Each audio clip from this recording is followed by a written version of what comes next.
So as a personality, someone who knows what he wants, I think people who can do that know what they want. They're not afraid to share it. They're not afraid to show it. And they don't need me to lead everything.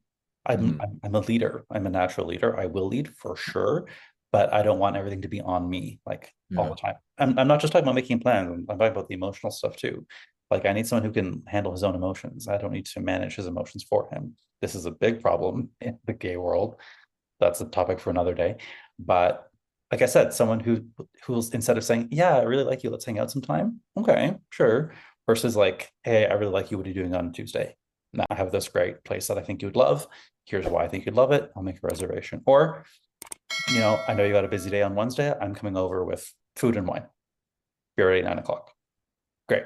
Like that kind of decisiveness sweeps me off my feet. It doesn't need to be anything big or intense either. Like, doesn't need to be these. I know I told the story about Star hopping on a plane and coming to meet me, but it doesn't have to be that. It just needs to be someone who will say what will do what they say they're going to do and show up consistently.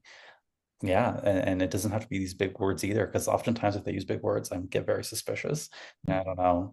This sounds like love bombing, and I've been, I've fallen for that before, so I don't really do that again. But consistency. And the other thing is people lose interest really easily. So someone who can still check in after, even if we're just casually knowing each other or dating, and I get it, or texting lots of guys or messaging lots of guys on the apps, that's totally fine with me. But people who like continually like, by the way, you're still on my mind. I'm still thinking about you. I haven't let you go yet. Like you're still like I might be one ball of many that he's juggling, but the fact that he will check in and remind me that he's thinking about me, that is a step in the right direction. I like that. Actually, one more thing. I'm going to make a little rant about guys in Toronto or any big city. I think this might be a big city thing, but my experience is Toronto. Let us know in the comments. But I spent 2 months in Europe, as you guys remember, and I was there. I was dating. I was meeting guys. It was very easy to meet people there. And I did a whole post about it. I came back to Toronto within like a week. I was so irritated that I made a whole post about on my Instagram about why it's easier to date in Italy. And the thing was, one of the things was in Toronto, everyone is busy. They all want like this relationships and intimacy, and that it's like, okay, great. This has been nice. Like we chat for a little bit. Like let's move it along.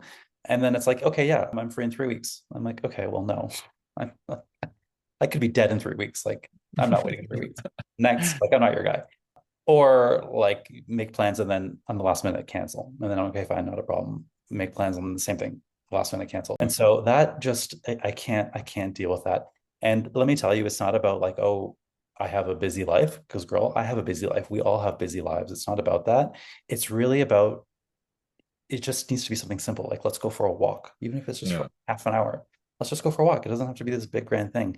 And I find that people sometimes hide behind their busyness as Yeah. an intimacy avoidance is what I'm Totally. picking up on.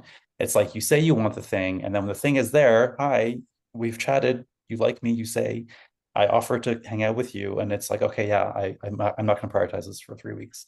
Like, come on, Yeah. like that's bullshit.